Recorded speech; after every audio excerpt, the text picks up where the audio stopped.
أعوذ بالله من الشيطان الرجيم. بسم الله الرحمن الرحيم.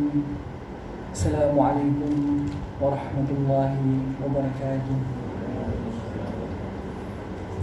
إن الحمد لله نحمده ونستعينه ونستهديه ونستغفره ونعوذ بالله من شرور أنفسنا ومن سيئات أعمالنا. من يهده الله فلا مضل له ومن يضلل فلا هادي له. وأشهد أن لا إله إلا الله وحده لا شريك له وأشهد أن محمدا عبده ورسوله.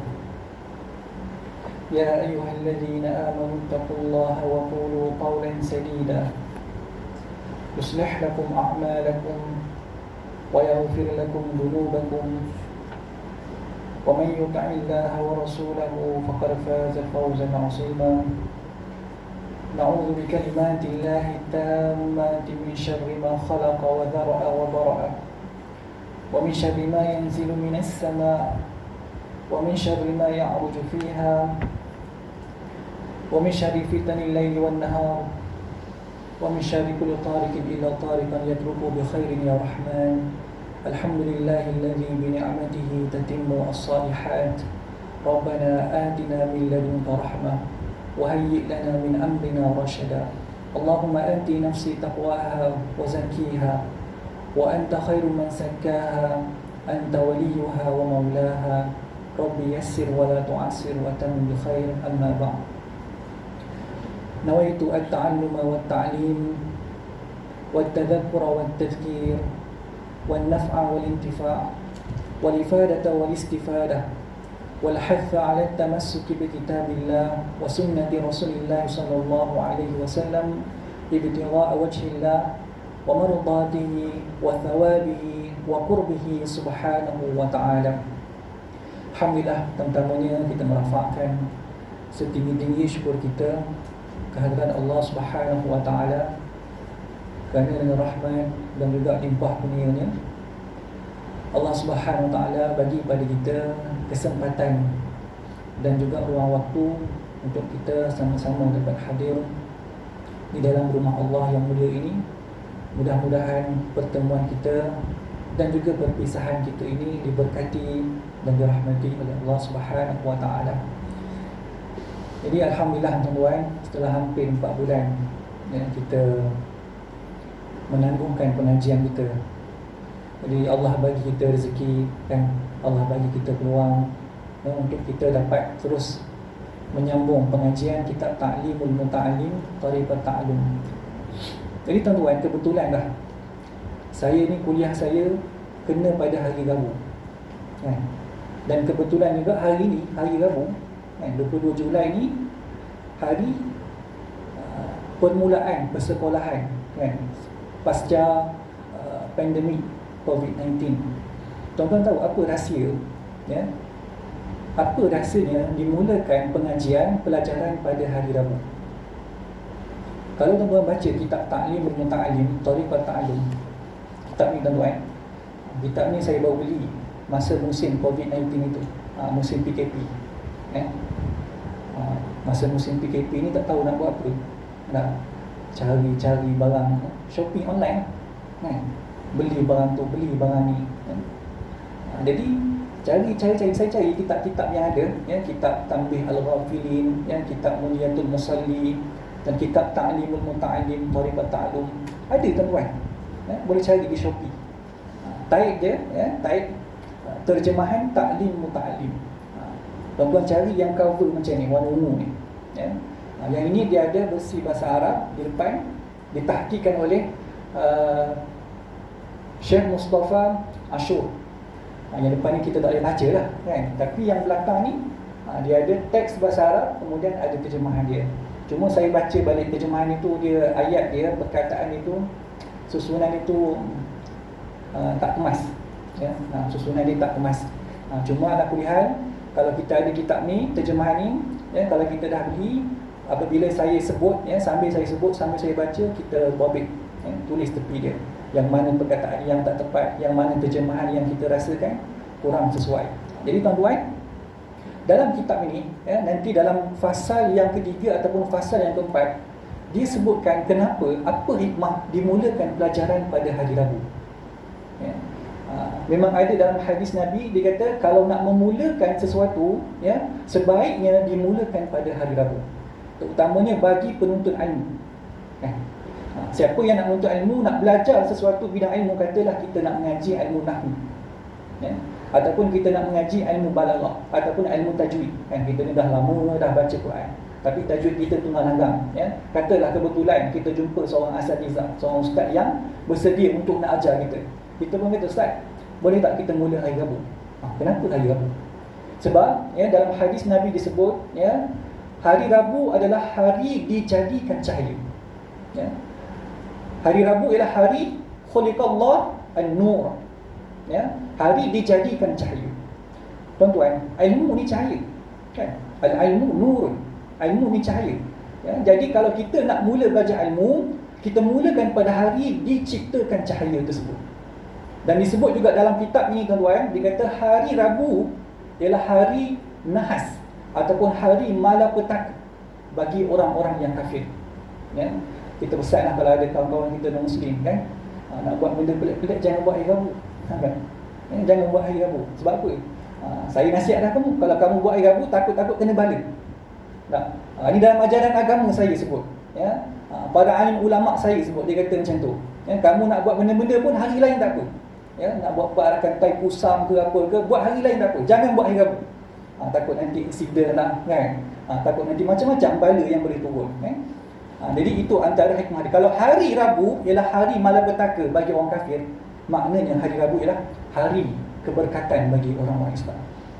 Dan kebetulan pula hari ni dah berapa? 2 Zulhijjah, 2 Zulkaidah dah, kan?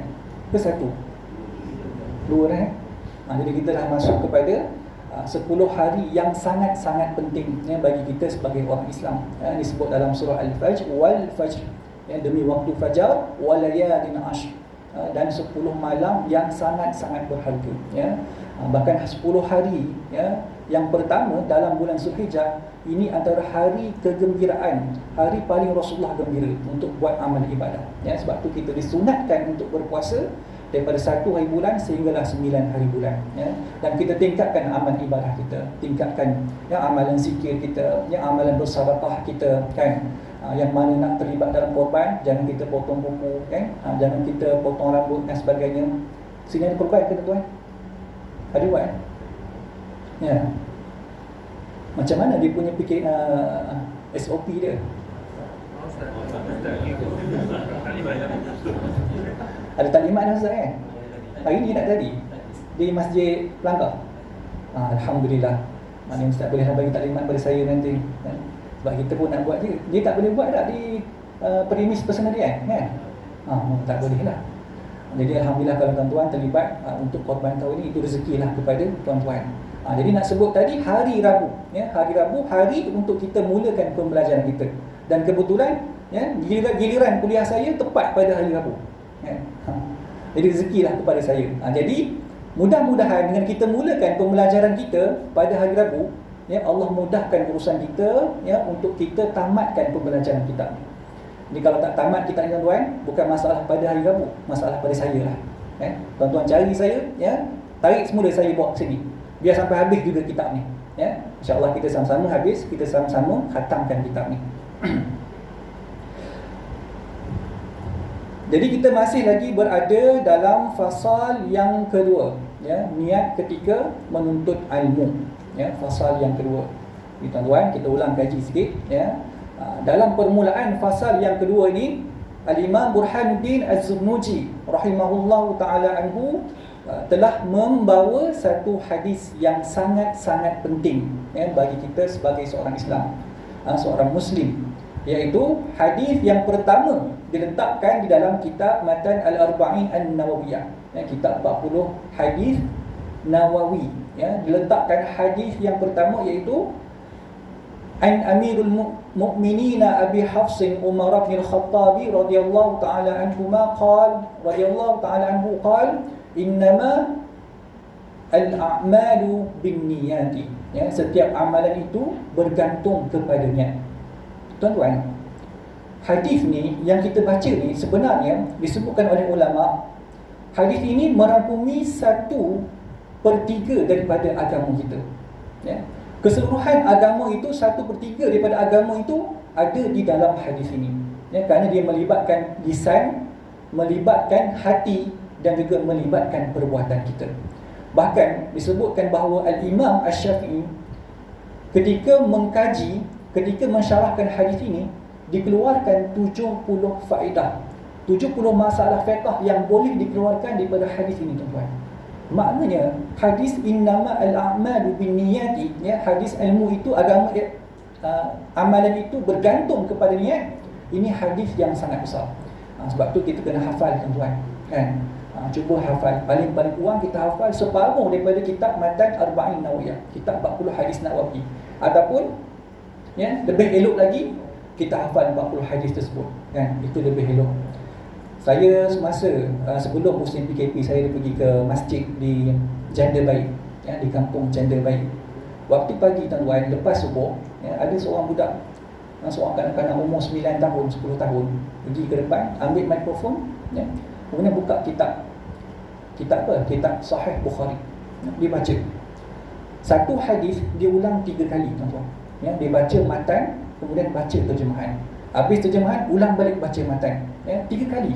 Ya. Kita bila dengar kali pertama mungkin kita tak berapa nak tangkap lagi, kan? Dengar kali kedua, okey, dah nampak gambaran sikit. Kali ketiga baru jelas. Masya-Allah, tuan-tuan. Maknanya kalau kita ada inisiatif, ya, kita nak galakkan jemaah kita daripada kalangan kanak-kanak, ya, kita bagi tanggungjawab kepada dia, ya, bagi tugasan kepada dia. Kamu pagi-pagi ni bacalah sikit hadisnya. Baca satu hadis, ulang 3 kali, satu hadis ulang 3 kali. Kemudian kalau ada asatizah, ya, kalau ada para imam, ya, tuan-tuan Bilal yang boleh tolong syarahkan hadis ni. Jadi nak syarah hadis ni masalah dah sikit, kan? Bukan jalan-jalan orang boleh nak mensyarahkan hadis. Bila kita baca, paling-paling kurang kita dah faham, dah ada kefahaman tu, mungkin kita tidak jelas, ya, kita rujuk balik kepada ulama-ulama, ya, rujuk balik kepada asatizah yang mahir dalam bidang hadis. Jadi itu, tuan-tuan, ya, maknanya kita galakkan pembacaan hadis. Kerana apabila seseorang menyebut qala Rasulullah, ya, disebutkan oleh ulama, disebutkan oleh Al-Imam Abdullah bin Mubarak, ketika mana beliau sedang berbual dengan sahabat-sahabat yang lain, ya, tengah buat halaqah, tengah berbual, berbincang, ya, bincang benda tu, bincang benda ni. Tiba-tiba datang seorang lelaki sebut qala Rasulullah sallallahu alaihi wasallam. Berhenti Abdullah bin Mubarak, tuan-tuan. Berhenti perbualan, berhenti perbicaraan, ya, berhenti segala jenis apa yang dibualkan pada masa itu, berhenti pada masa tersebut. Kenapa, tuan-tuan? Kerana menghormati seseorang yang mengucapkan perkataan Rasulullah, ya. Bahkan disebut oleh ulama, ya, apabila kita membaca hadis Nabi, seolah-olah ka'anna Rasulullah yatakallam alaina, seolah-olah Nabi sedang berbicara dengan kita, ya. Sebab tu kadang-kadang kita dalam majlis-majlis ilmu, ya, apabila disebutkan tentang hadis Nabi, disebutkan tentang kalam Allah, ya, kita perlu menjaga adab-adab kita, ya. Kenapa? Kerana yang berbicara, yang sedang berbicara itu Rasulullah, ya, seperti mana saya sebutkan kepada tuan-tuan tadi, hadis innama al-a'malu binniyati, yang keluar tu memang daripada mulut saya, tapi zahir dan makna perkataan itu dikeluarkan daripada mulut Rasulullah, ya, baginda Rasulullah sallallahu alaihi wasallam. Maknanya perkataan yang saya ucapkan itu perkataan yang mulia, bukan kerana saya yang mengucapkan, tetapi kerana Rasulullah yang pernah mengucapkan kepada kita 1400 tahun yang dulu, ya. Jadi sebab itulah Al-Imam Malik, tuan-tuan, Al-Imam Malik ni guru kepada Al-Imam Asy-Syafi'i radhiyallahu taala anhu. Digelar sebagai Al-Imam Darul Hijrah, ya, seorang ulama besar di negeri Rasulullah berhijrah, iaitu di Madinah. Imam Malik, tuan-tuan, adabnya cukup hebat, ya. Seorang penuntut ilmu, ya, seorang ulama yang paling hebat, yang paling menjaga adabnya, iaitu Al-Imam Malik bin Anas, ya. Tuan-tuan, Imam Malik bin Anas, ya, beliau ni sepanjang hayat beliau duduk di Madinah, menetap di Madinah. Dan sepanjang beliau berada di Madinah, tuan-tuan, beliau tidak pernah memakai selipar ataupun memakai kasut sepanjang berada di kota Madinah. Tak pernah pakai selipar, ya. Selipar tak pernah pakai, kasut tak pernah pakai. Kenapa, tuan-tuan? Kerana kata Imam Malik, beliau kata, aku bimbang kalau kasut ataupun selipar yang aku pakai ni akan mengotorkan tapak kaki yang pernah dipijak oleh Nabi SAW. Kasut kita tuan-tuan kan, macam-macam yang kita pijak, macam-macam debu kan, macam-macam najis yang ada. Jadi Al-Imam Malik kerana menjaga adabnya dengan Rasulullah, dia tidak mahu kasutnya itu mengotorkan tapak-tapak tanah-tanah yang pernah dipijak oleh Rasulullah SAW. Dan Imam Malik tuan-tuan, beliau tidak pernah menunggang kuda sepanjang berada di Madinah. Kenapa? Kerana kata beliau, aku bimbang derapan kuda yang aku tunggang ini akan mengganggu Rasulullah yang sedang bersemadi ya di Madinah Al-Munawwarah kan. Rasulullah wafat di Madinah, Rasulullah dikebumikan di Madinah. Jadi kata Imam Malik, kalau aku menunggang kuda, kalau aku naik kuda, aku takut bunyi kuda ni nanti akan mengganggu Rasulullah. Jadi aku tak nak mengganggu Rasulullah ya, aku tak nak mengganggu ya bersemadinya Rasulullah di bumi ini, maka aku tidak sesekali menunggang kuda. Sedangkan tuan-tuan, ya, kuda ni binatang tunggangan yang paling utama pada masa tu kan. Ni zaman kita ni, kalau Imam Malik ada zaman kita, dia tak akan naik kereta, takkan naik bas ya. Kalau lah kata dia naik bas ya, sampai ke pintu Madinah tu turun daripada bas, jalan kaki ya, tak sanggup bunyi kenderaan itu mengganggu Rasulullah SAW. Tapi kita sedih tuan-tuan, apa yang berlaku di Madinah sekarang, banyak tinggalan-tinggalan, banyak warisan yang dimusnahkan oleh kerajaan Arab Saudi ya. Saya baru ni saya ada dengar lah kan, kuliah Ustaz Don Daniel. Ustaz Don Daniel biasa dia jadi mutawif kan, jadi mutawif, jadi dia biasa bawa orang ke Mekah dan Madinah. Mutawif ni biasanya dia tahu lah kan sejarah-sejarah, sirah-sirah yang berlaku di Madinah, tempat di mana Rasulullah dilahirkan ya, tempat di mana Bilal bin Rabah kena hempak batu, di mana Darun Nadwah dan sebagainya, dia tahu. Tapi kata dia ya, dalam ceramah tu dia kata, kita ni orang Malaysia, kita tak boleh nak tunjuk sangat kita nak pergi ke tempat-tempat macam ni. Kalau kita tahu tempat tu adalah tempat lahirnya Rasulullah SAW ya, jangan kita pergi tempat tu duduk lama-lama. Sebab apa? Akan ada polis-polis, akan ada mabahis, akan ada mata-mata yang akan buat laporan ya. Dia akan buat laporan tuan. Polis-polis di sana dia buat laporan, kata ini kumpulan ya, jemaah haji, jemaah Taif Malaysia ni buat amalan sekian. Kemudian dia akan hantar kepada kerajaan. Jadi akan ada tindakan susulan. Maknanya mungkin jemaah-jemaah kita akan disekat daripada pergi ke tempat sekian-sekian. Itu realiti yang berlaku tuan. Kenapa? Kerana puak-puak di sana ni mereka cukup tak suka ya, kalau ada tinggalan-tinggalan warisan yang ditinggalkan oleh Nabi dan juga para sahabat. Hatta rumah tempat kelahiran Rasulullah pun dijadikan sebagai maktabah kan? Dijadikan sebagai perpustakaan ya. Kita kalaulah Rasulullah lahir di bumi Malaysia, contoh, rumah tu adalah rumah tempat lahirnya baginda Rasulullah, apa kita buat? Kita akan buat museum kan? Kita akan buat pameran ya? Kita akan terangkan bagaimana Rasulullah dilahirkan, di mana tempat sekian. Itu kalau kita di Malaysia. Tapi di sana, kerana dia bimbang takut kita buat benda bid'ah. Tuan-tuan, orang yang mencintai Rasulullah, adakah dia buat perkara-perkara bid'ah? Tak tuan-tuan ya? Sebab kecintaan ini lebih hebat, lebih agung daripada ya, daripada amalan-amalan ataupun mempelajari hadis-hadis baginda Nabi SAW ya. Sebab tu ada seorang umat daripada Bani Israel ya. Dia ni memang seorang yang cukup jahat, seorang yang zalim, seorang yang jahat, seorang yang sentiasa melakukan maksiat. Apa maksiat pun, apa yang dia tak pernah buat, semua dia pernah buat. Membunuh orang ya, merogol, berzina, minum arak, judi dan sebagainya, semua dia pernah buat ya. Sampai kan orang-orang Yahudi, orang Bani Israel semua benci dekat dia. Orang Yahudi tuan-tuan, ini orang yang paling jahat sekali. Orang paling jahat atas muka bumi ini bangsa Yahudi. Pun dia benci lagi, dia benci kepada orang ni, maknanya orang ni jahat lagi lah ya. Maknanya jahat tak ada langit lah maksudnya kan. Maksud memang cukup jahat. Sampai waktu dia mati tuan-tuan, orang yang dia campak jenazah dia kat tong sampah ya. Hinanya ya, mayat dia. Satu hari ya, bila lelaki tu mati, Nabi Musa AS dapat menerima wahyu daripada Allah ya, melalui malaikat Jibril. Kata malaikat Jibril, wahai Nabiullah ya, lelaki si fulan bin fulan telah meninggal dunia ya. Allah mengarahkan kamu supaya kamu menguruskan jenazah lelaki tersebut. Tolong uruskan jenazah lelaki tersebut. Nabi Musa AS pelik tuan-tuan. Dia kata, kenapa nak kena uruskan jenazah lelaki yang terkenal dengan kejahatan ini ya? Kenapa nak kena uruskan jenazah dia? Tapi ini perintah Allah, maka Nabi Musa AS laksanakan. Ya, Nabi Musa AS mandikan, sembayangkan, kafankan, kemudian dikebumikan. Ya, selesai semua urusan, Nabi Musa AS pergi berjumpa dengan isteri si mati. Ya, bincang, Nabi Musa AS tanya kepada arwah isteri si arwah kan, si mati. Kata, wahai fulanah bin fulanah, aku menerima wahyu daripada Allah supaya Allah perintahkan aku untuk aku menguruskan jenazah suami kamu. Bermakna suami kamu ini adalah seorang yang mulia kerana seorang Nabi telah menguruskan jenazahnya. Apa amalan si lelaki ini sehingga menyebabkan dia dimuliakan oleh Allah Subhanahu Wa Taala? Kata isteri tersebut, tuan-tuan, dia kata, saya kenal suami saya ini seperti mana semua masyarakat, semua umat pada masa sekarang kenal dia.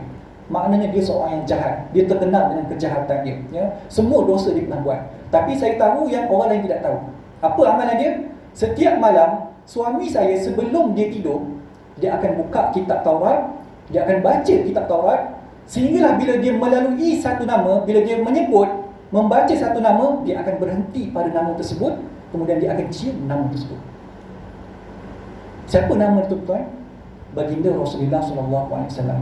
Apabila membaca nama Muhammad, apabila melalui nama Muhammad, lelakinya akan berhenti, kemudian dicium nama tersebut. Kerana amalan inilah Allah Ta'ala telah memuliakan dia. Kerana amalan mencintai Rasulullah, tuan-tuan, berselawat kepada Rasulullah, walaupun dalam keadaan yang riak, walaupun dalam keadaan kita ujuk, bangga diri. Kan kadang-kadang kita berqasidah, kita nasyid, suara kita sedap, contoh kan, suara sedap nasyid, dalam keadaan riak ni, tetapi amalan selawat tu masih diterima oleh Allah. Ini ulama sebut, tuan-tuan, semua amalan dalam keadaan riak tidak diterima, melainkan amalan berselawat. Subhanallah, tuan-tuan, maknanya hebatnya berselawat. Panjang pula cerita, tak masuk lagi bacaan kitab kita.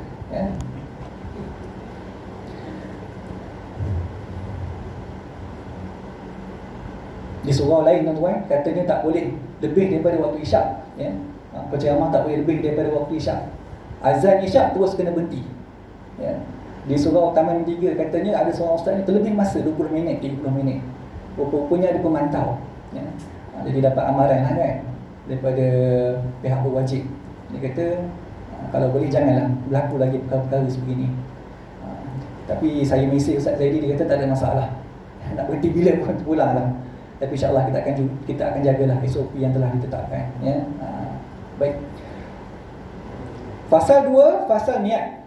Jadi tuan-tuan, saya dah baca hadis yang pertama, hadis yang disebutkan oleh Al-Imam Zunuji, iaitu setiap amalan bergantung kepada niat. Kemudian Al-Imam Al-Ajal Burhanuddin, pengarang kitab Al-Hidayah, telah mendeklamasikan serangkap syair kepada sesetengah ulama. Jadi tuan-tuan, Al-Imam Burhanuddin Al-Ajal ini guru kepada Al-Imam Burhanuddin Az-Zunuji. Tuan-tuan, saya pernah sebut dulu, Imam Zunuji ni punyalah mastur, punyalah tersembunyi kisah hidup dia, sampaikan orang tak tahu nama sebenar dia. Nama sebenar tak tahu, tuan-tuan, tapi kitab ni sangat-sangat masyhur di kalangan para penuntut ilmu. Kitab taklim, tuan-tuan, ini kitab wajib. Kalau siapa yang masuk pesantren di Indonesia, ini kitab yang dia akan mula-mula belajar. Sebelum belajar ilmu lain, mula dengan kitab taklim dulu. Ini penting, tuan-tuan. Masalah kita sekarang ni, kita nak belajar ilmu saja, nak kejar ilmu saja, kan? Kadang-kadang niat kita juga sebagai seorang ibu dan bapa, bila hantar anak-anak ke sekolah, apa tujuan kita hantar anak ke sekolah? Nak dapat ilmu saja, ataupun kita nak anak kita tu menuntut adab dengan gurunya. Kadang-kadang ada setengah ibu bapa dia kata, kami bayar yuran pun, kan? Sekolah swasta ni RM300, RM400 sebulan bayar. Kamu cikgu, kamu ajar apa? Sampai anak saya tak pandai macam ni. Berlaku, tuan-tuan. Kenapa? Kerana dia hantar anak dia hanya untuk mendapatkan ilmu semata-mata. Supaya apa? Supaya dapat keputusan, peperiksaan cemerlang. Nak jadi orang ke, nak jadi beruang ke, terpulang pada dia. Ini niat tak betul, tuan-tuan. Ulama dulu hantar anak-anak mereka pada para ulama, para asatizah, para masyayikh. Kenapa? Supaya mereka tu mengharapkan guru-guru ini membentuk anak-anaknya menjadi manusia yang dikasihi oleh Allah, dikasihi oleh Rasulullah SAW. Yang itu dulu, tuntut adab, jadi manusia yang baik, jadi manusia. Ini kita tidak kadang-kadang belajar. Akhirnya bila besar, pegang jawatan yang besar-besar, jadi menteri, kan, masuk dalam jawatan kabinet, jadi ahli parlimen dan sebagainya. Jadi orang yang tidak beramanah, tidak ada integriti. Masuk dalam parlimen, cakap benda-benda yang bukan-bukan. Ini ke wakil rakyat kita? Ini ke pimpinan kita? Menggunakan bahasa yang biadab. Tuan-tuan, ini parlimen, tempat yang paling tinggi sekali di negara kita. Kalau orang-orang tua yang bahasanya biadab macam ini, macam mana peringkat sekolah kita? Macam mana budak anak-anak remaja kita yang duduk sekolah menengah? Maknanya bahasa lebih kurang sama lah. Kenapa? Kerana dia belajar dengan orang tua macam tu juga. Pemimpin pun tak menjaga bahasanya. Pemimpin pun biadab dalam pertuturannya. Maknanya rakyat yang dilahirkan, rakyat yang sama macam tu juga. Sebab itu penting untuk kita menjaga adab, Jadi Al-Imam Zurnuji ni sangat-sangat tersembunyi kisah hidup dia. Bahkan nama yang disebut sini, Al-Imam Burhanuddin Az-Zurnuji, dikatakan bukan nama sebenar dia. Al-Imam Burhanuddin ni adalah bukti-bukti agama. Kenapa? Kerana dia adalah seorang ulama yang sangat hebat di dalam ilmunya, sehingga orang menggelarkan dia sebagai seorang yang memberikan bukti yang jelas tentang agama Islam. Az-Zurnuji itu nama kampung dia, tuan-tuan. Itu nama yang dinisbahkan daripada tempat asalnya. Nama sebenar, wallahu a'lam, tak tahu. Cuma orang bagi nama Al-Imam Burhanuddin Az-Zurnuji. Sama juga dengan tok guru dia ni, tuan guru dia ni, Al-Imam Burhanuddin Al-Ali Al-Maghinani. Pun orang tak tahu. Tapi disebutkan riwayat bahawa Al-Imam Burhanuddin ni, tuan guru ni, tok guru kepada Al-Imam Burhanuddin Az-Zurnuji, beliau pernah dipenjarakan di dalam perigi. Dan dalam penjara tersebut, tuan-tuan, ada seorang anak murid penuntut ilmu yang selalu datang menziarahi guru dia yang sedang dipenjarakan dalam perigi tersebut. Jadi bila anak murid dia datang, Al-Imam Burhanuddin Ali Al-Maghinani, dia minta anak murid dia tolong catat apa yang dia nak sampaikan. Akhirnya setiap hari anak murid datang, setiap hari tulis apa yang disampaikan oleh tuan guru dia. Akhirnya dikarang satu kitab yang sangat penting di dalam mazhab Abu Hanifah, iaitu kitab Al-Mudawwanah. Masya Allah, tuan-tuan, ulama kita cukup hebat. Dalam penjara, tidak ada kitab, tidak ada pen, tak ada kertas, pun masih boleh mengarang kitab, kan? Kita ni macam-macam kemudahan kita ada. Pen kita ada, kertas kita ada. Zaman sekarang pula macam-macam pen, tablet dan sebagainya. Nak catat ilmu mudah, kan? Seperti mana kata ulama, ma'al mahbara ilal maqbara. Dengan kertas ini sampai ke kubur, dengan pen ini sampai ke kubur. Maksudnya sentiasa bersama dengan ilmu. Pergi mana-mana pun tak akan tinggalkan perkara ini. Bawa pen, bawa kertas. Itu mahbarah, tuan-tuan. Ini ulama yang kata, pun masih lagi duduk dalam majlis ilmu. Pergi mana-mana dia rasa kalau ada manfaat ilmu, kalau ada istifadah, kalau ada ilmu daripada orang lain, dia akan catat ilmu tersebut. Catat. Ini penuntut ilmu yang sebenar, tuan-tuan. Ini talib ilmu yang betul. Kerana itu orang-orang seperti ini dimuliakan oleh Allah Subhanahu wa taala. Baik, jadi guru kepada Al-Imam Burhanuddin Az-Zurnuji, iaitu Al-Imam Burhanuddin Ali Al-Maghinani. Kata beliau, fasadun kabirun, alimun mutahattikun, wa akbaru minhu jahilun mutanassikun. Berlaku kerosakan yang besar apabila ulama membelakangi syarak, dan yang terlebih besar lagi ialah apabila si jahil yang menjadi abid. Tuan-tuan, ini syair yang diungkapkan oleh Al-Imam Burhanuddin Ali Al-Maghinani. Fasadun kabirun, alimun mutahattikun.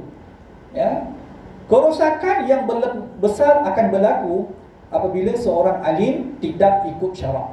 Tuan-tuan, ulama kalau tidak mengikuti syarak, ini ulama yang tidak ikut syarak, maksudnya dia alim tapi fasik. Alim tapi fasik. Ini bahaya, tuan-tuan. Tapi disebut lagi dalam syair ini, lagi bahaya lagi apa dia? Apa yang lebih bahaya? Orang jahil yang menjadi ahli ibadah. Orang jahil yang jadi abid. Orang jahil yang menjadi orang soleh. Tuan-tuan, dia jahil tapi jadi orang soleh. Dia jahil tapi duduk kat depan mengajar orang ramai. Ini berat, tuan-tuan, kan? Dia tak tahu apa, tapi orang nampak dia solat. Kemudian orang jemput dia mengajar. Maka dia pun pada waktu tu bercakaplah benda-benda yang bagus-bagus pada orang, benda-benda yang baik pada orang. Khair, tak ada masalah. Jadi dai tak apa, jadi pendakwah tak apa. Tapi lepas tu mula jawab soalan, kan?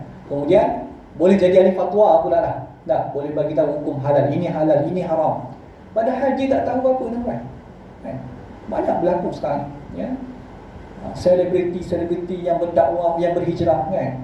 Alhamdulillah cukup bagus. Maknanya dia boleh jadi ikon kepada anak-anak muda, kan? Boleh jadi influencer, tak? Istilah orang sekarang, influencer. Maksudnya boleh memberikan motivasi, inspirasi kepada orang, bercakap benda-benda yang baik, ajak orang kepada Islam, ajak orang untuk beramal, ya.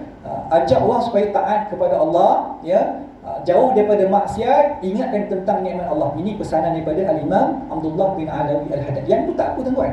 Siapa nak cakap benda tu tak ada masalah. Tapi lepas tu mula bercakap tentang masalah hukum, kan?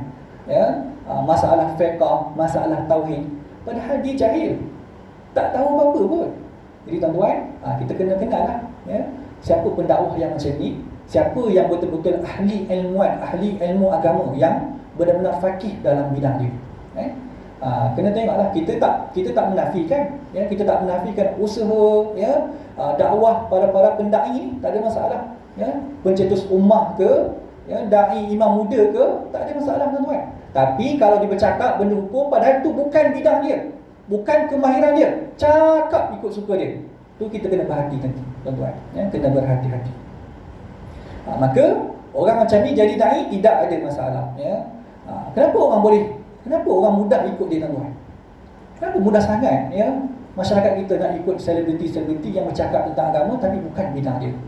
Kerana wajah dia nampak macam soleh, kan? Kerana perwatakan dia dah nampak macam baik, ya.